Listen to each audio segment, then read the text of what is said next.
Okay. So, Sapan is fine. Sapan. His mic is not working, sir. His mic is not working. Somebody ask, give him a call on his cell. Just ask him.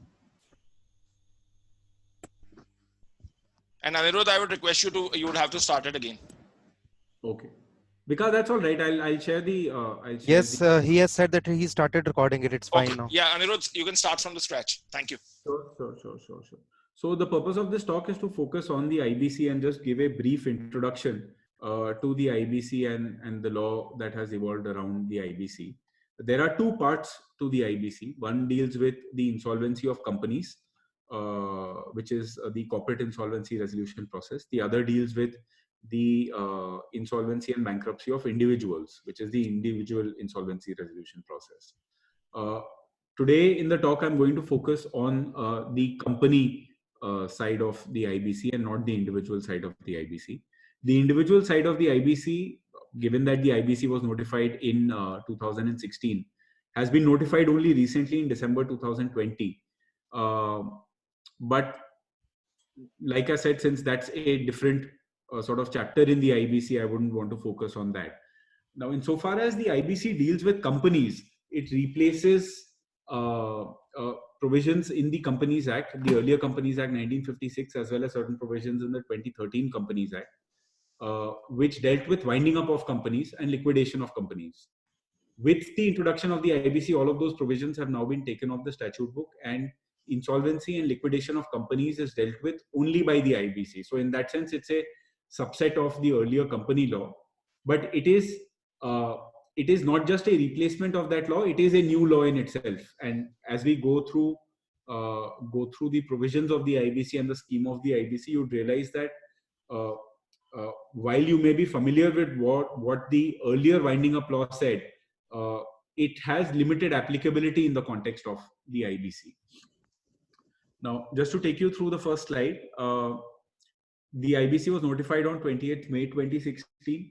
The code amends, consolidates the law relating to reorganization and insolvency of companies, LLPs, partnerships, corporate persons, and individuals. Now, like I've said, individuals is something which we won't be dealing with. It's a separate area of law. It's in a separate chapter in the IBC and has been introduced only recently. So there is not that much law on it. Plus, it's different from the insolvency, which the law of insolvency relating to companies and similar entities.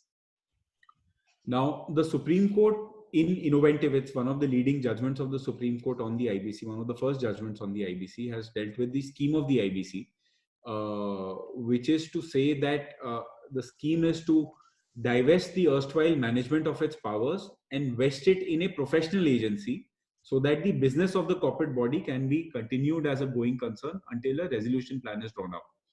In which case, the management is handed over to the resolution applicant. So, just to understand the scheme of the IBC, there are a few definitions, and in fact, to even understand what the Supreme Court has said, it's important to understand some of the key definitions of which underpin this law. First is the corporate debtor. The corporate debtor really is the company or the LLP or the corporate person which undergoes the insolvency. So the corporate debtor is the person on whom or with respect to which the insolvency resolution process starts or takes place. A default is defined as a non-payment of debt. Default really is the trigger for the IBC only when a corporate debtor has committed a default, which is defined as a non-payment of debt when it has become due and payable. Can the IBC be triggered? I'll take you through that. Financial creditor, financial debt, and operational creditor, operational debt are important terms. Under the IBC, there are two types of creditors, and they have different rights and obligations in terms of the schemes of the Act. One are financial creditors. So financial creditors would include creditors like banks, NBFCs, basically people who've lent money to the corporate debtor, or as financial debt is defined, where they've given a debt to the corporate debtor, which is disbursed against consideration for the time value of money. So for instance, when a term loan is taken from a bank or an NBFC, that's a financial debt, and the bank or the NBFC becomes a financial creditor. An operational debt or operational creditor is to be distinguished from a financial creditor and financial debt. An operational creditor is a person who deals with the company as a part of its operations. So, for instance, when a company buys goods or services from third parties, the company owes money to that third party for the goods and services. That the amount which is owed is called the operational debt, and the person to whom the money is owed is called the operational creditor. So, for instance, Maruti has OEM suppliers. Maruti may buy engines or tanks or whatever from these OEM suppliers. These OEM suppliers are the operational creditors of Maruti, Maruti being the corporate debtor, and the amount which is owed by Maruti to these persons is called the operational debt. The next slide. The ecosystem of the code involves four main parts or four main personalities. The first is the Insolvency and Bankruptcy Board of India, which is the IBBI. The IBBI is a new regulatory authority which has been created pursuant to the IBC. The aims and objectives and the powers of the IBBI are to regulate the ecosystem of in and around the IBC. So IBBI frames rules, regulations under the IBC. Various insolvency professionals who are whose designation also has been created now by the IBC for the first time are regulated by the IBBI. The adjudicating authority under the code is the NCLT. So the existing NCLTs who've been created under the Companies Act 2013 and who've derived powers from the earlier CLB created under the Companies Act 1956 have been given additional powers under the IBC to the extent they are defined as adjudicating authorities under the IBC. So now with the introduction of the IBC, NCLTs deal both with Companies Act cases as well as IBC cases. And information utility is somebody is also a entity which has been created under the Act. Basically, an information utility stores information about various debts which have been given by the banks and NBFCs. In fact, some of you may have received emails from one information utility was formed earlier last year, and some of you may have received emails from that information utility if you have a loan from a bank, etc., etc. So basically, an information utility is a aggregator of information relating to various debts around the country. And the insolvency professionals and the insolvency professional agency, basically these are the professionals who are tasked with running the IBC process or running the insolvency resolution process under the IBC. They are a separate class of professionals. So a lawyer or a chartered accountant or a CS can give an exam to qualify as an insolvency professional. And once you are qualified to be an insolvency professional, you can then act as an insolvency professional under the IBC. Now, the most important aspect of the IBC is starting the process. How does the insolvency resolution process start under the IBC? Now, some of you who may be familiar with the earlier Companies Act would know that winding up could be started by a creditor to whom a debt was owed. The Companies Act did not make a distinction between a debtor depending on whether that a distinction between creditors depending on whether that creditor was a financial creditor or an operational creditor. Any creditor whom money was owed could initiate winding up. And also there was a provision for shareholders winding up. Now, under the IBC, there are different persons who can initiate the process. A financial creditor can initiate the process. The initiation is slightly different from that of an operational creditor who is also allowed to initiate the process under Section 9. And the corporate debtor itself can initiate the process. So, three persons can initiate a insolvency resolution process in respect of a company. One is a financial creditor of a company, so say a bank or a or a financial institution which has lent money to a company can initiate a corporate insolvency resolution process of that company to an operational creditor, being meaning thereby a person which has supplied goods or services on credit to a company. If that person is not paid and there is default, then that operational creditor can initiate the CIRP. And number three, the just a minute. Hello. Anirudh, slightly closer to the mic. Okay. Number three, the corporate debtor itself can initiate the CIRP process, which is the company itself, if it wants to undergo resolution, can initiate the process. So, just to give you some examples, I'm sure you would have read about this. The insolvency of Aircel was initiated, and the Aircel group of companies, the mobile service provider, that was initiated by the corporate debtor by Aircel itself. Therefore that's an insolvency initiated under Section 10. Most of the big insolvencies you've heard about, Bhushan Steels, Monetispat, Videocon, these were initiated by financial creditors, by the banks under Section 7. Operation creditors also have the right to initiate insolvency. Now, after the COVID-19, the pecuniary amount which entitles a person to initiate insolvency has been increased to 1 crore. Earlier it was 1 lakh. Also, if you are an operational creditor, you need to make a demand notice. You need to send a demand notice prior to making an application. That demand notice is not necessary where you are a financial creditor. So a bank, if it wants to initiate insolvency against a company, can initiate the insolvency without sending the notice. The bank only needs to file an application. Of course, the bank will have to show that it's lent money and there has been a default, and an opportunity would be given to the corporate debtor to resist it. But there is no requirement for a prior legal notice by the bank to initiate the insolvency. On the other hand, for an operation creditor, the understanding in the law is there has to be a notice, which is a precondition for you to approach the adjudicating authority, that is the NCLT, to initiate the insolvency. Now, the adjudicating authority will admit the application and initiate the CIRP, which is the corporate insolvency resolution process, if the application is complete, default has occurred, and there is a no payment of the operational debt in case of the OC, and no notice of dispute has been received by the OC in case of an OC. Now that's important.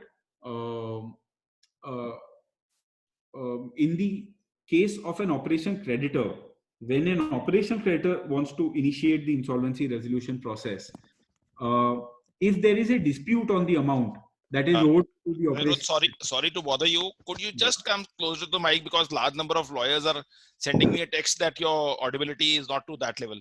I felt though as it was only in my case. Okay, sure. Can you hear me now? Is this better? If anybody has a problem of hearing, just he can put it on the chat box. Rest it's fine. Yeah, thank you. Can you hear this? Is this better? Yeah, much better.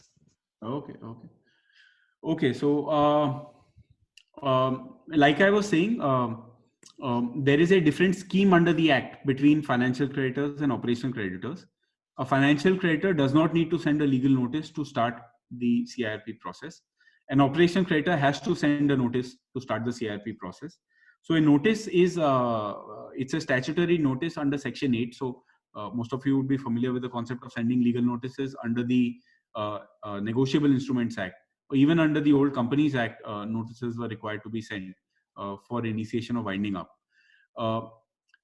A potential defense for the initiation of CIRP in the case of an operation creditor is that there is a dispute with regard to the operational debt.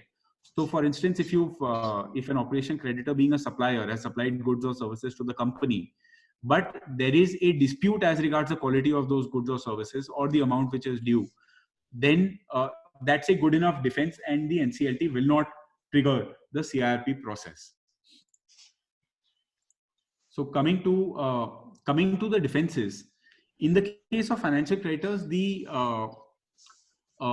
defenses, the potential defenses which are available are very less. So when a bank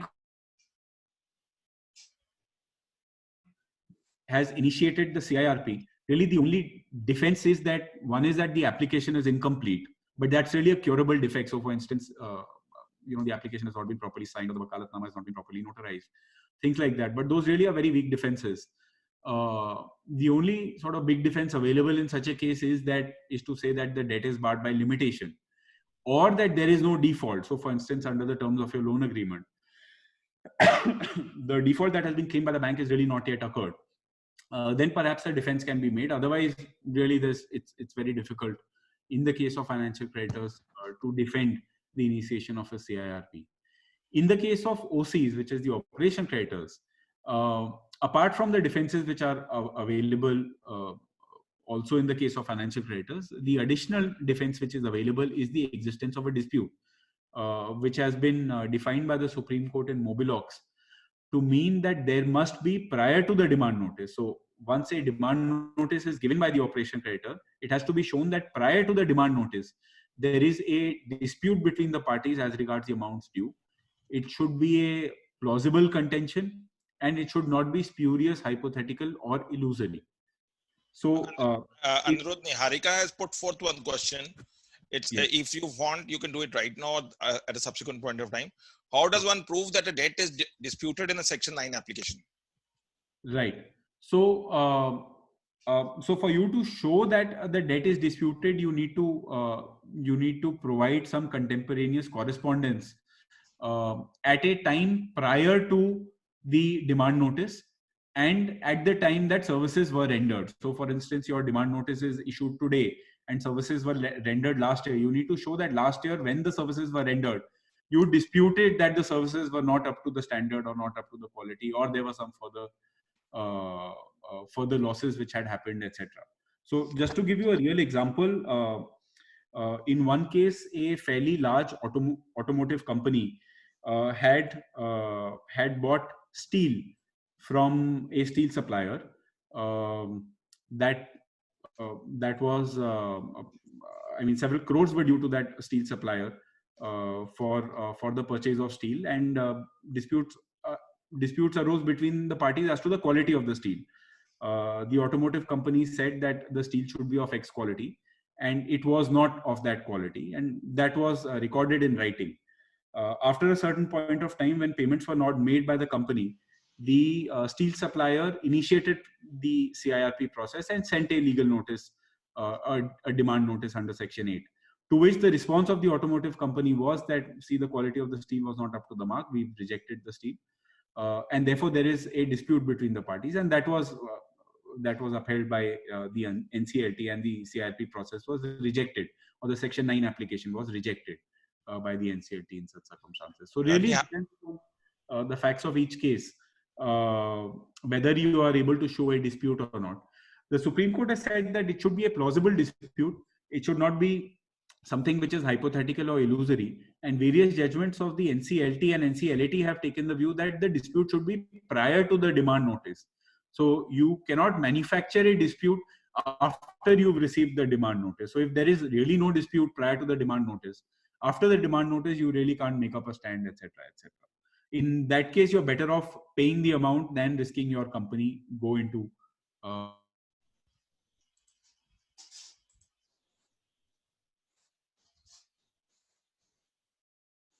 His mic is muted.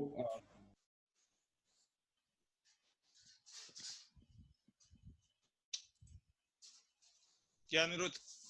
Yeah. So what happens once? So what happens once the CIRP is initiated? Now that's very interesting. Since you were muted for 1 minute, just repeat that. Okay. So there are two possibilities. Once an application is made to the NCLT, either the application is accepted and therefore the CIRP of the company starts, or the application is rejected, in which case the business of the company is back to normal and it continues doing what it has always been doing. But what happens once the CIRP starts or the NCLT accepts either the petition of a financial creditor or an operation creditor or of the company itself? The first thing which happens is, the moment the petition is accepted, a moratorium starts. What do you mean by a moratorium? Moratorium is defined under section 14. A moratorium effectively means that no legal process can be initiated against the company by anybody to recover monies or any other legal process. None of it can be initiated. So institution of suits are barred, alienation, encumbrance of properties are barred, all recoveries are barred, etc., etc. So a moratorium effectively means that the company has a legal umbrella.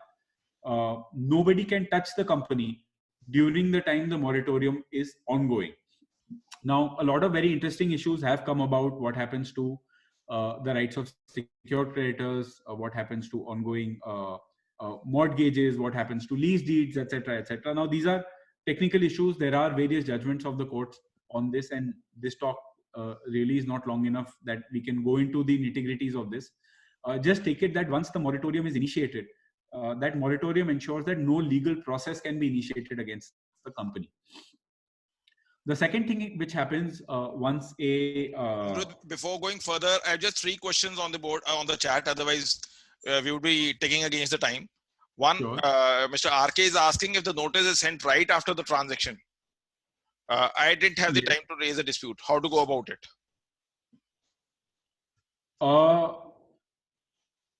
Well, there must also be a default. So it can't be that just soon after the transaction, the monies have become due. There has to be a default, and for you to show the default, there has to be some correspondence between the parties. You can always say that the supplies have been made only now, and in terms of our understanding, there is no default. So that's one available defense if a notice is sent to you right after the transaction. You can also show a dispute in that case and legitimately take the ground that since the CIR, since the notice has been sent to me right after the transaction, I didn't have any occasion to raise a dispute. But that's an interesting point. I don't think, to my knowledge, any such case has arisen where right after the transaction, somebody's approached the NCLT or sent a demand notice. You also need to appreciate, for a person to approach court under the IBC, there has to be a breakdown of business relations. In cases of companies, that doesn't happen overnight.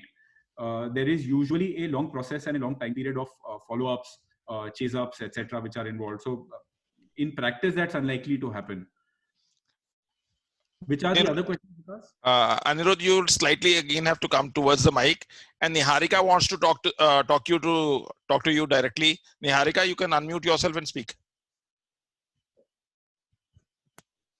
Niharika. Sir, good evening, sir. So it was regarding the previous question. However, that has been addressed. I had asked a question previously where you were addressing regarding if there is a time limit. How does one prove that a debt is disputed? So, sir, in NCLT proceedings, how can one prove a document? And if there is a correspondence, if there are emails showing the debt is disputed, would that be admitted by the court in NCLT proceedings? Okay, Niharika, you will also have to come nearer to the mic. Yes. No, that's a good question, Niharika. I've heard you. It's not a civil process, so you don't need to prove a document in the NCLT with the rigors of how you would want to prove the document in a civil court. So, for instance, with emails, you're not required to put in a 65A or B certificate. Having said that, all documents have to be attested and verified by the party or by a person who would claim the genuineness of those documents. So tomorrow, if you've put on record a false affidavit, then of course you open yourself to prosecution for that. But the NCLT, I mean, as far as evidence is concerned, it's really a summary procedure. So you don't need to prove documents with the strict figures of the evidence. Okay. And so continuing to this in this query only, I wanted to ask, in case I am not able to reply to the Section 8 notice, and I take an objection in my reply in the Section 9 application, and I take it as those documents I produce at that stage, would they be admitted if I don't revert to the legal notice instead and I file a reply? So, okay, so that's also an interesting question. It's not advisable at all that you don't reply to a Section 8 notice. You have a time period of 10 days to That's reply very to that less, notice. actually, very short. That's a very short time period, but that's, I mean, this is a law which sort of is commended Right, for its sir. speed. Yes. So, given that, I mean, if it really doesn't take that long for a company to say whether the amount is due or not due, right? Or whether it's disputed or not. That shouldn't take longer than 10 days, or at least that's the legislative thinking. Next Anirudh, question if is you- from Siddhi. Right to Anirudh, it. if you just permit me, I can just pitch in something very important for everyone. In Sure. fact, even WhatsApp communication and SMSs are also admissible. I, in fact, won a case on the basis of merely WhatsApp communication between the parties, and I was able to tell them that it's a valid dispute. NCLT Chandigarh dismissed the insolvency petition, and which was upheld by NCLT. I merely filed an affidavit, and the WhatsApp communication that was admissible in evidence over here. Siddhi Bansal is also wanting to ask a question. Siddhi, you can come on the board. Siddhi, the question is effective moratorium on the ongoing DRT proceedings. Sure. So DRT process would completely stop. I mean, it's very clear if you look at the definition in section 14.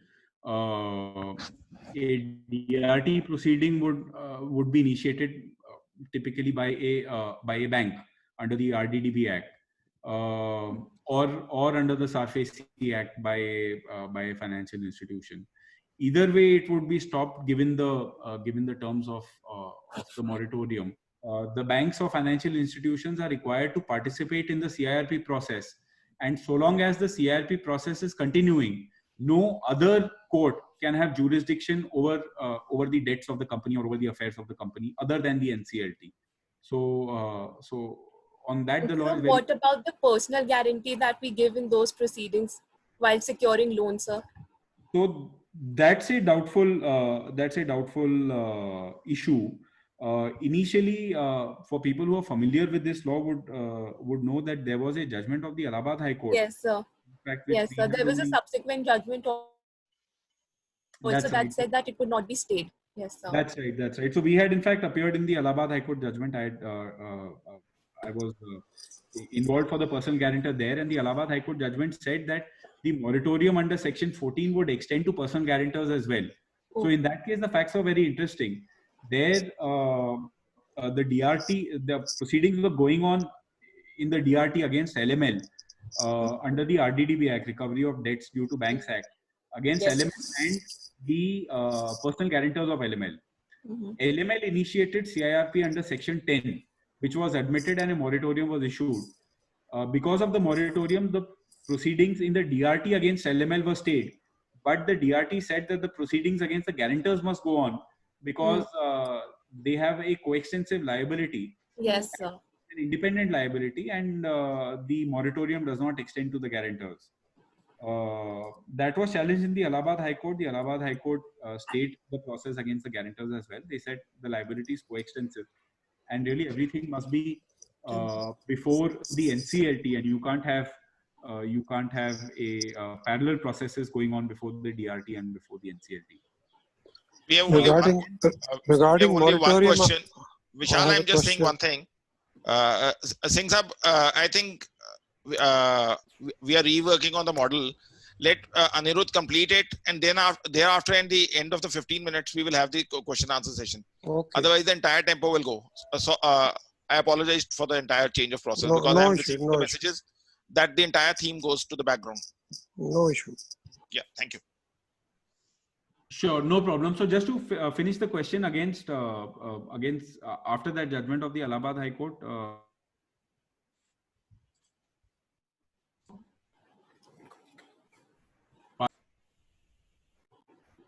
that CIRP can go on against personal guarantors as well.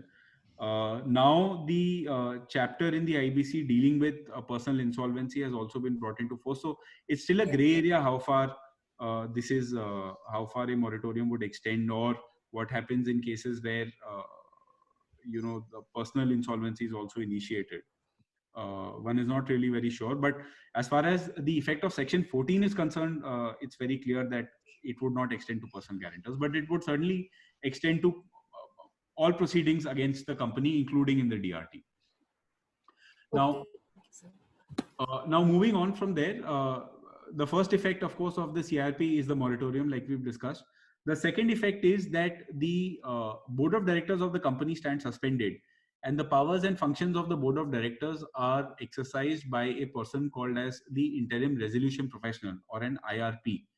Now this IRP is appointed by the NCLT initially, once the NCLT admits the insolvency petition. The IRP, as the name suggests, is only an interim resolution professional. The IRP has to be confirmed to become a resolution professional or an RP by a body called as the COC. COC being the Committee of Creditors. Now, really, the COC is the driving force behind the corporate insolvency resolution process after it is admitted. So the NCLT then takes a backseat. They appoint an IRP to manage the affairs of the corporate debtor. The understanding is that the corporate debtor would remain an ongoing concern. So once a insolvency petition is admitted, your board of directors are suspended, the IRP is appointed, the company remains an ongoing concern, and the IRP has the duty to constitute a COC. So it will invite claims and constitute a committee of creditors. Now the COC consists of all the financial creditors of the corporate debtor. So all the banks, NBFCs, and other persons who've lent money to the corporate debtor have a right to be a part of the COC. Operational creditors do not have a right to be a part of the COC. So persons who provided goods or services are not members of the COC. The COC in its first meeting has to confirm the IRP. So they confirm the interim resolution professional to be the resolution professional. If they don't confirm him, they can appoint somebody else as a resolution professional. These are all private parties. You would appreciate the distinction from the earlier time under the Companies Act, the winding up provisions, where the winding up or the liquidation used to happen under the auspices of the office of the official liquidator, which was attached to each high court and came under the Ministry of Corporate Affairs.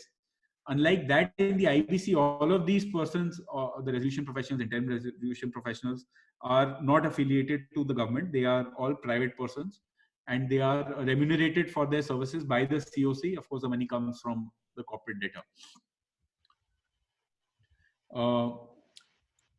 Let's come to the Committee of Creditors. The IRP has to give an advertisement in the papers, invite the claims from operational creditors and financial creditors. So anybody who's dealt with the company and has any amounts to be taken from the company, or who's a creditor of the company, would then send all of their claims to the IRP. There's a timeline in this entire process. Once you send your claims to the IRP or the RP, they would collate the claims, form the COC, and make a list of those claims. The COC meets to take decisions on the functioning of the RP or the IRP, and all major decisions which relate to the functioning of the corporate debtor. The timelines of the CIRP are very important. So if you just have a look at this slide, the timeline, the process runs like this. If on day T, the CIRP is commenced, which means the NCLT has admitted an insolvency petition, on that date itself, they would appoint an IRP and they would declare the moratorium, which we discussed about earlier. On T+21, so within 21 days, the IRP has to make a public announcement inviting claims, and also has to verify those claims. In 9 days, so T+21 and T+30, between that time, they have to constitute the COC and they have to ensure the first meeting of the COC happens. In the first meeting of the COC, you would see it says appointment of the RP. So therefore, the IRP has to be confirmed as the RP, or any other person has to be appointed as the RP. In T+90, there is the invitation of EOI and submission of EOI. EOI is an expression of interest. So the way the process works is, once an IRP is appointed and the COC takes over the functioning of the company, the idea is to change the management of the company. So you can't have the same management of the company anymore. There is a provision in the IBC called Section 29A, which was brought into the statute book after the insolvency in SR, where the Ruyas wanted to take over SR and submit a resolution plan. And they brought in 29A to ensure that promoters and parties affiliated to the existing promoters would not be able to take over the company or submit a resolution plan. So in T+90, the RP invites an expression of interest from potential resolution applicants, meaning thereby persons who are interested in taking over the management of the company and not being the promoters of the company, because they are ineligible to take over the company after the company goes into the CIRP process. In T+135, there has to be a provisional list of RAs, which is the resolution applicants, issue of RFPs, and receipt of resolution plans. So RFP is a request for proposals, and resolution plans would be invited. These resolution plans have to be accepted by the COC. So there is a voting which happens in the COC. So depending on the interest shown by private persons on the companies, resolution plans are invited and resolution plans are submitted for approval to the COC. Now, again, there are two possibilities. Either a resolution plan is accepted by the COC by the requisite majority, 66%, or a resolution plan is rejected. In the event a resolution plan is accepted by the COC, it goes to the NCLT, and the NCLT would then take a call on whether the resolution plan satisfies the conditions of law or not. If it does satisfy all the conditions, the NCLT would approve the resolution plan, and it then becomes binding. The new management takes over. If the resolution plan is rejected, or if there is no resolution plan, or if the NCLT rejects the resolution plan, in all of these cases, the legislative thinking is there's really no hope for revival of the company, and the company goes into a process called as liquidation, which means that the company, it sort of effectively constitutes the death of the company. The assets of the company have to be distributed between the creditors, and the company sort of closes. So that's in just how it works. Who can submit resolution plan? Section 29A, what I spoke about earlier. There are disqualifications on persons who are not eligible to be a resolution applicant. Like I said, 29A was brought into the statute books to remedy a particular problem, which is that of persons who are undesirable to take over the company after they've run the company to the ground and gotten the initiation of the CIRP process. So ex-promoters, willful defaulters, undischarged insolvents, all of these persons are barred from submitting a resolution plan. The resolution plan, resolution applicant may submit a resolution plan to the RP prepared on the basis of the IM being the information memorandum. So like I said, one of the most important jobs for the RP is to collate all the data of the company and prepare an information memorandum. It's effectively like a brochure for anybody who wants to give a resolution plan or submit a resolution plan for the company. So the entire processes of the company, the operations of the company, the debts and liabilities of the company, all of that is crystallized in the information memorandum. Resolution applicants are allowed upon giving certain, upon signing certain confidentiality documents and providing earnest money, etc., to access the IM and then prepare to give a resolution plan. Now, the requirements of a resolution plan are given in section 30 subsection 2. It has to conform to all the provisions of law. It has to conform to the requirements of IBBI. It has to provide for the management of affairs of the corporate debtor. There has to be a process for the implementation and supervision of the resolution plan. There has to be a proposal given as to how it is to be funded, what haircuts are being offered to the creditors. So for instance, haircuts offered to operation creditors under the resolution plan cannot be less than the liquidation value of the plan, etc., etc. So these are the various requirements listed down in section 30 subsection 2. The resolution plan has to conform with all of these requirements. And the NCLT, while approving the resolution plan, also has to see that each of these requirements have been fulfilled in the resolution plan. Now, if the adjudicating, if the COC has passed the resolution plan, it goes to the adjudicating authority. The adjudicating authority then has to see that the resolution plan meets all the requirements of law. If it does, it approves it. And the resolution plan, this is a very important section. 31 really is the heart of the CIRP process. The resolution plan then becomes binding on the corporate debtor, the employees, the members, the creditors, the guarantors, and all other stakeholders.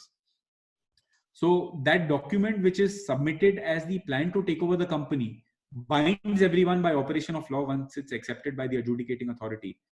And it overrides all other statutory limitations, if any. And once the resolution plan is accepted, the new management takes over the company, the moratorium ceases to have effect, and there is a change in ownership of the company, and the company then proceeds under its new owners as per the resolution plan. If the resolution plan is not accepted, or the COC rejects the resolution plan, or there is no interest in the revival of the company and no resolution plan is submitted, then the company really goes into liquidation, because there is nobody else who's willing to take over the management of the company, or who can take over the management of the company. In such cases, the resolution professional then, the role of the resolution professional is changed. He becomes a liquidator of the company, and the COC is disbanded. So there is no requirement for a committee of creditors anymore. The liquidator, in his the professional in his role as the liquidator, then is answerable to the adjudicating authority and not to any particular creditors of the company. Now, once the company goes into liquidation, there is another moratorium which is instituted, which is the liquidation moratorium. It's different from the CIRP moratorium under Section 14. It ensures that the liquidation, the purpose of this moratorium is to ensure that the liquidation process goes on smoothly and the affairs of the company are wound up and closed down in the most effective manner possible. The resolution professional usually becomes the liquidator, or the NCLT can appoint somebody else as the liquidator. The liquidator again invites claims, consolidates and verifies claims. It either rejects or admits claims. Against the orders of the liquidator, appeals are provided directly to the NCLT. The liquidator values claims, distributes the proceeds in terms of the priority waterfall, which is laid down in Section 53, which I'll come to next. And the idea is to dissolve the corporate debtor. There is a time period provided even for liquidation, which is 1 year. And if liquidation exceeds 1 year, then the liquidator is required to make an application to the adjudicating authority, providing the reasons for not complying with the timeline and get an extension. This is the priority waterfall.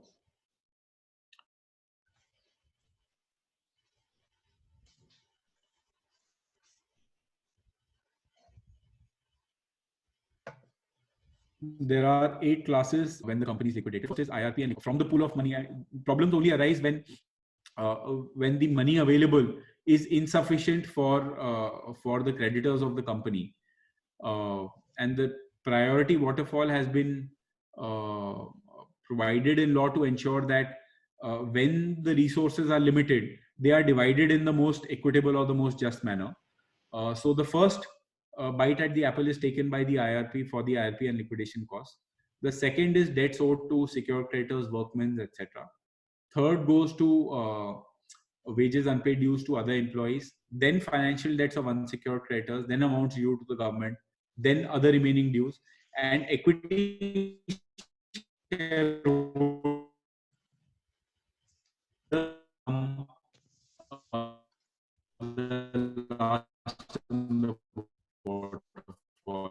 So at any point of time in the waterfall, if the money dries up, the person standing behind in the waterfall not get IBC, which we've spoken about. And Anirudh, the mic is not functioning properly. Sure. I think this was the insolvency. This is just a slide on the insolvency regime prior to the IBC, which which I've already spoken about, so I don't need to go through that. I think that's my presentation. So if anybody has any questions, I'm happy to answer. Sahil Gambhir has posed a question. Harveet Singh Sehgal asks, can revenue authorities initiate searches and raids during moratorium as there are not in the nature of legal proceedings? So I'm not very sure about that, whether they can initiate searches or raids. I don't see any reason why they cannot initiate a search or a raid just to discover material or to get hold of material which otherwise is not available to them. But legal process cannot be initiated. So after the search or a raid, if they want to do an assessment or a reassessment, etc., or open up the accounts of the company, that is not permissible under the IBC. And after a resolution plan is accepted, their raids or searches become meaningless because they are also bound by the outcome of the resolution plan. You'd appreciate under the IBC, the government doesn't have a special role or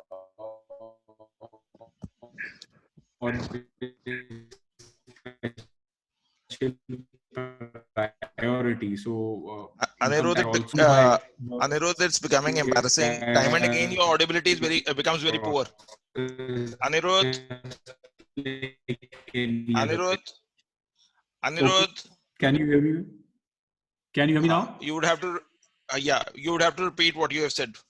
Okay. So I'm just saying that the IBC does not have any special role or special place, no special privileges being given to the government under the IBC. So revenue authorities are also bound by the IBC process as ordinary creditors, just like anybody else. So the fact that a search or a raid is conducted, I don't think that's prohibited under the moratorium. But what is prohibited is the assessment or the reassessments which follow after a search or a raid. Mr. IP Singh wanted to ask you a question. He can ask you directly.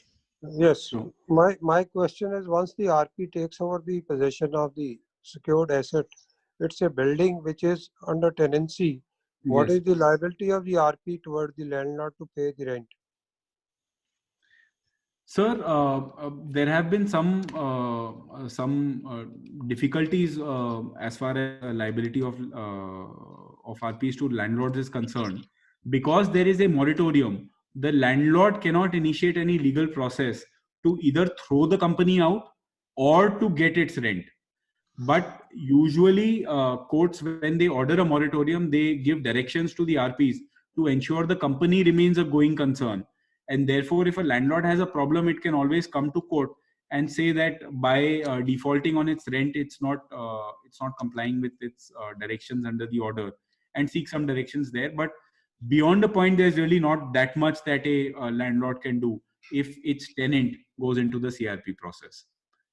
Any judgment where NCLT or NCLT has directed the RP to pay rent?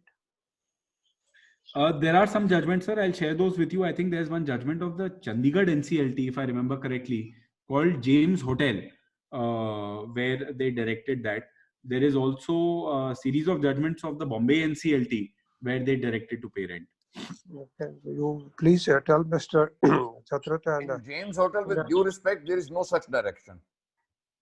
Mr. Sachdeva wanted to ask a certain question, and he also wanted to clarify. Mr. Sachdeva, you can come straight away. I'm saying that in the James Hotel case, because I was also representing one of the secured creditors in the NCLT, in James Hotel, there is no such direction to payment for the payment of rent to any landlord, because there was no landlord tenant as such. So I may be mistaken, but I remember there was something to that effect, but I may be mistaken. But there are certainly series of judgments of the Bombay NCLT where this. Anyway. Can you please share with that, please? Advocate Prince Goel also wants to come. So I have one question.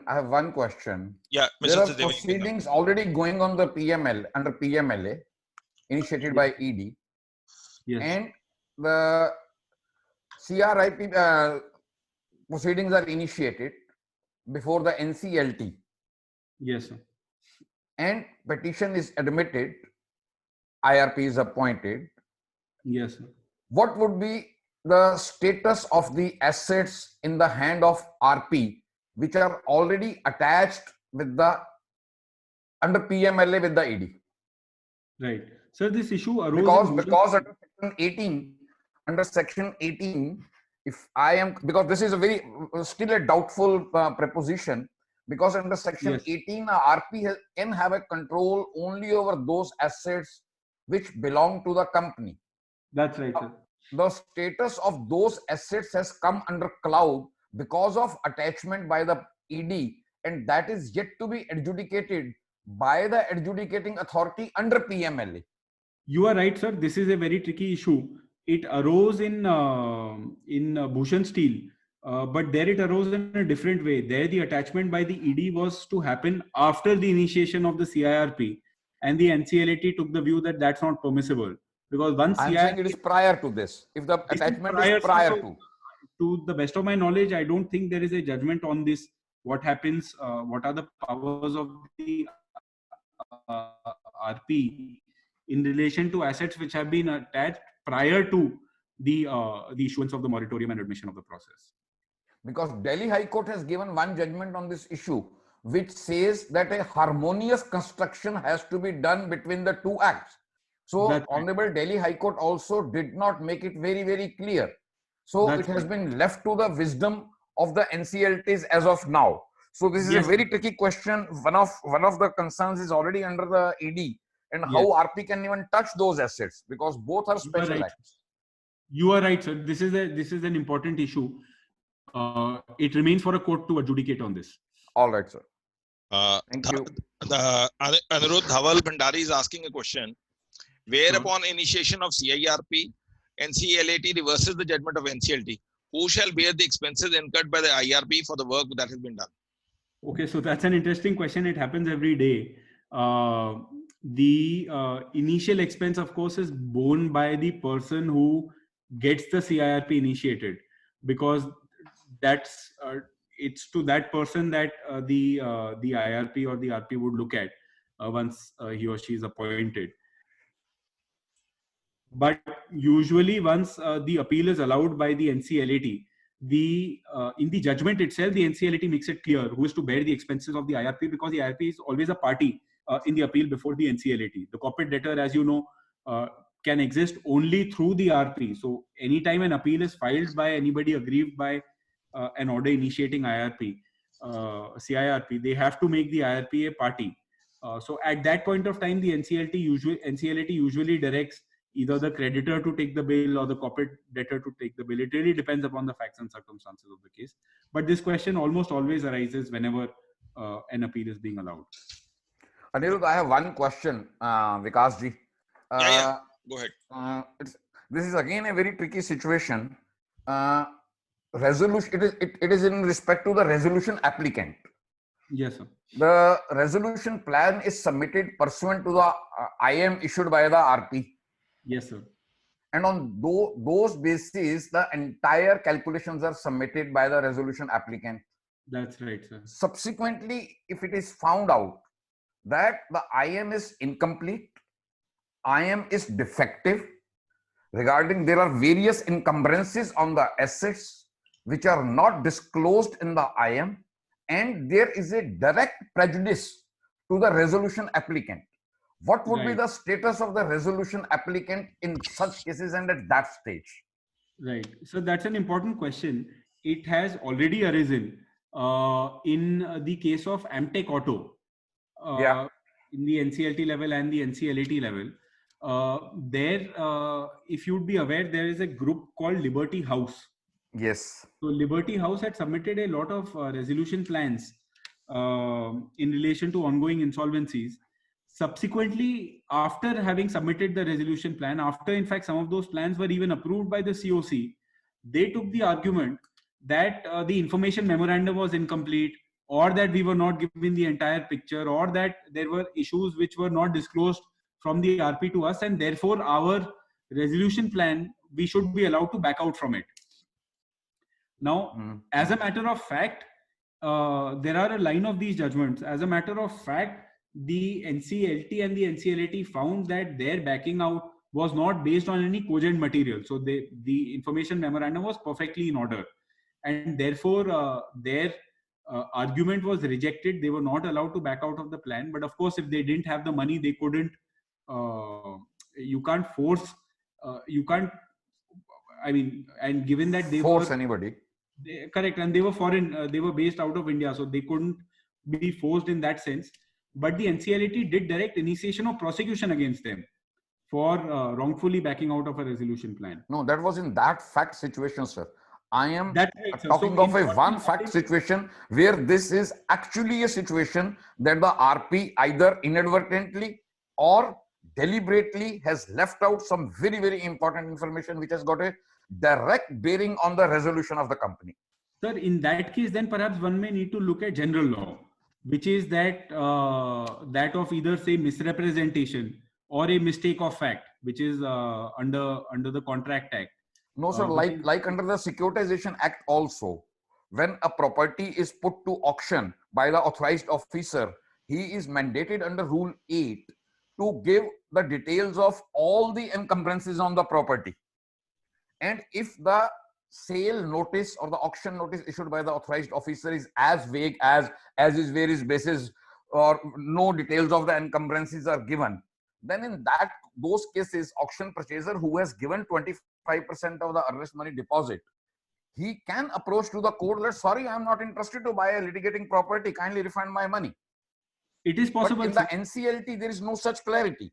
There is no such clarity, sir, but it is certainly possible. One can argue that fraud vitiates everything, or that this is a case where parties are under mistakes of fact, or there is a misrepresentation. So certainly general provisions or general principles of law can be applied. But to the best of my knowledge, there is no such case where this has been found as a matter of fact. Because, sir, just one line more and then it will be over to you. Because Section 55 of the Transfer of Property Act, yes, sir, also mandates that the clear title should be given or the clear description of the title should be provided. 55(1)(a) to be more precise. Yes, and sir. 55 at the end it says if any information is missing, it will amount to fraud. So in that situation, resolution applicant, in my view, should be permitted to back out. And if he is permitted to back out and the RP is found to be acting mala fide, then the entire object would be defeated. Correct, sir. You are, Sachdevaji, you are right. But the issue also is it's in fact more tricky than that. The question is at what point of time can a resolution applicant back out? Assuming the resolution plan is accepted, approved by the NCLT, the resolution applicant takes over the management of the company. Everybody is bound in terms of the law under Section 31 of the IBC now by that resolution plan. 1 year after that, the resolution applicant says, hold on. That is mala fide on his part. Sir, maybe it is true. You didn't give me this information which you should have. So the question is, it really depends upon the facts and circumstances of the case. And how far down in the process are we to allow the resolution applicant to back out from something like this? Right, sir. This will be fact situations. We shall. Anirudh, last 3 questions, and we will then wrap it off. Sure. Which have already been posted on the chat platform. One is by Mr. Arvind Rajotia. If any application is moved under Section 10, can FC request to the NCLT to admit the application and appoint any IRP/RP of its own choice instead of IRP to be appointed by the NCLT? Right. So, I mean, of course, there's nothing which prevents a financial creditor from making that request. But even assume there's nothing in the law which sort of gives that power to a financial creditor.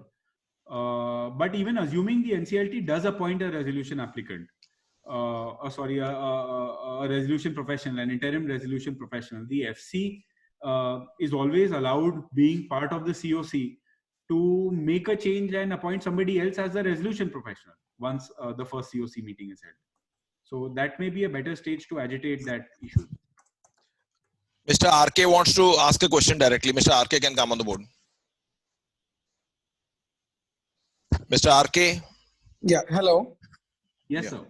Okay, so I had 2 quick questions. One was with regards to an earlier question pointed out, which was with regards to a challenge to a resolution plan or an IM. Now, in case I'm an operational creditor and the insolvency has been initiated by a financial creditor, in that case, I am not a part of the CC. I'm not a part of the proceedings as well, and even the IM, the resolution plan, they're all confidential in nature. So how would I come to know, and how do I challenge if there is an information which has been provided for by the IRP or by the RP, which is not correct or which is against my interest? So how do I, and where do I challenge that, and how do I come to know if something like that has happened? So that's very difficult. As an operational creditor, your rights under the IBC are very, very limited. In fact, that's what led to the challenge to the constitutionality of the IBC. But the Supreme Court in Swiss Ribbon said that it's fine. It's for the legislature to make that distinction between the financial creditors and operational creditors. No, so then what happens to the interest? Yeah, no, sorry. but there are some safeguards in the process. Number one, as an operation creditor, you really are interested in your money. So the first safeguard is that once the IRP or the RP collates your claims, if your claim is not correct, then you have the right to challenge that collation and move the NCLT. Number two, if the resolution, whatever. How would I know that the collation has been done wrongly? If I've given my all my claims and that has not been included or that has been wrongly included, how do I come? The resolution professional usually uploads the collation of claims on the website. As per the regulations, they have to share that. That's available. Okay. So you get to know what are, and if your claims are incorrectly collated, then of course you can challenge that. The second sort of a safeguard provided to operation creditor under the law is that the resolution plan which is there has to provide the minimum liquidation value or the pro rata liquidation amount which is due to a resolution applicant. It cannot be less than the liquidation amount. So if the amount provided under a resolution plan for an operation creditor is less than the liquidation amount, then that's something which can be challenged by an operation creditor. In fact, it's a requirement of law.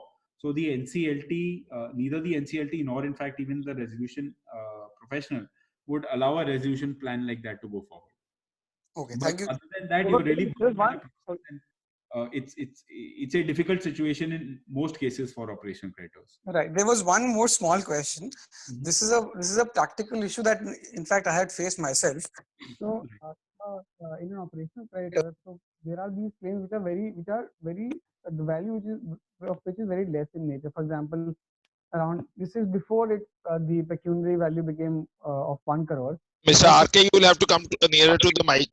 Yeah, so I'm saying earlier when the pecuniary value was say 1 lakh earlier, now it's become 1 crore. At that time, I had a client who had say an amount of rupees around 2 crores. And for him to initiate the insolvency, when the IRP is appointed, his fee itself was probably around 1.5 lakhs is what he sought at that stage. So at this stage, can he back out? Can he say that I do not wish to continue or I do not wish to pay the IRP that initial amount? So it's a practical issue. It's really something that I wanted to confirm from you. No, that's very difficult. I mean, you can't really back out in that sense. You can refuse to pay the IRP, in which case the IRP would go to the NCLT. Right. Perhaps the NCLT may appoint somebody else. I'm not very sure. I mean, in that case, can I be directed or can I be forced to pay up this amount is really what my question was.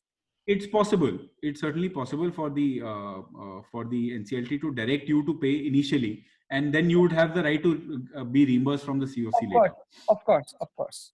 Right. But somebody has to start the machinery, and for that, whatever costs are required has to be borne by somebody. If you approach court, then the responsibility is on you, and the NCLT can certainly direct you. Yeah, but then the idea was, then what if I say that the amount which has been asked for by the IRP to me is actually more than what my claim is? In that case, it becomes a very interesting situation. Correct. Right. It does, and especially in cases where, say, I've seen cases where some employees have initiated CRP process, being operation creditors, and the IRPs have raised huge bills. In those cases, you go to the NCLT. Practically, the way forward is you go to the NCLT, plead your inability, and the NCLT usually find some solution. They would either change the IRP or get an IRP to do it till so long as they are reimbursed from the COC. Thank you so much. Mr. Anirudh, we are through with the questions. Before I ask Vishal Agarwal to say a vote of thanks, I will just sum up in 3 words, 3 lines in this entire thing. We had always read about that the books are the best friends for anybody. But today, after hearing you, I have realized that the virtual platform can be still much better than the books, because books is a one-sided affair. You read it, you don't have the aspiration, you don't know the feelings of somebody else, etc. Today, once we hear you, though we had been reading your books throughout, but today after hearing you, it's a much better enrichment experience. Looking on the videos, coming on a different platform, it's a different experience. I just asked Vishal to wrap it off in his own style, which has a different style of wrapping it off by his vote of thanks. And thanks a ton from all of us. Thank you, Vikas ji, and Anirudh, thank you very much. I'm already doing this work under IBC, but believe me, today's presentation was amazing. And coupled with the fact that you prepared this wonderful presentation, it actually gives us pointers. Vishal, what I have been requesting to everybody, you will have to come slightly closer to the mic. I'm quite close to the mic. Can you hear me now? Can you hear me now? Everybody yes. is not audible to that effect. Can you hear me now? Yeah, much better. So Anirudh, as I was just saying that just gone through this entire thing, and it was actually amazing to see it that you prepared a wonderful presentation and taken us through this. Also, it seems that I've actually read the entire book today with wonderful pointers given. In fact, I'd request you that if you could just share this presentation, it's really helpful for every one of us.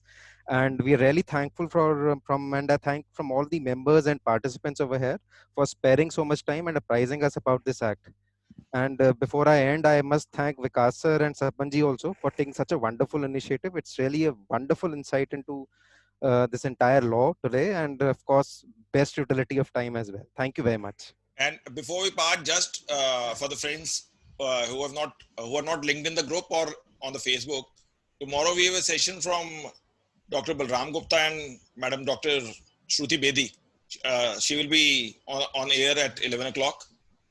And as I have told you earlier in the earlier rounds, that Mr. P.S. Patwalia, Mr. Puneet Bali, and large number of persons have agreed. Anirudh's younger brother Aditya would be coming. Anirudh Krishnan from Madras, from AK Law Chambers. So we have large number of Justice Kanan, Justice M.M. Kumar. We are just coming across daily. We thought that it would be once in a week would be enough. There won't be large number of participants. But gradually, people are increasing. जैसे वो कहते हैं सचदेवा साहब कि भाई चले थे अकेले और कारवां बनता गया. So please do share the. And the entire credit goes to Vikas and Sapan, and we all support you wholeheartedly in your this mission. It's beneficial to all, one and all. Please share the IDs and password for tomorrow's sessions as well. I will post it in the group. If Vishal, you are on the group. Special thanks to IP Singh ji who has taken out the time to come. Vishal, if you are on the group, that would be fine. Or you can check it out the Facebook. Okay, I'll do that, sir. Or you can like the Facebook page. I'll do that, sir. I'll do that. Yeah. Okay. Thank you so much. Thanks a ton. Thank you. Really enjoying. Thank you. Okay. Bye. Thank you, Vikas ji. Nalin sir, ਤੁਹਾਡਾ ਹੈ sir. Thank you. Thank you.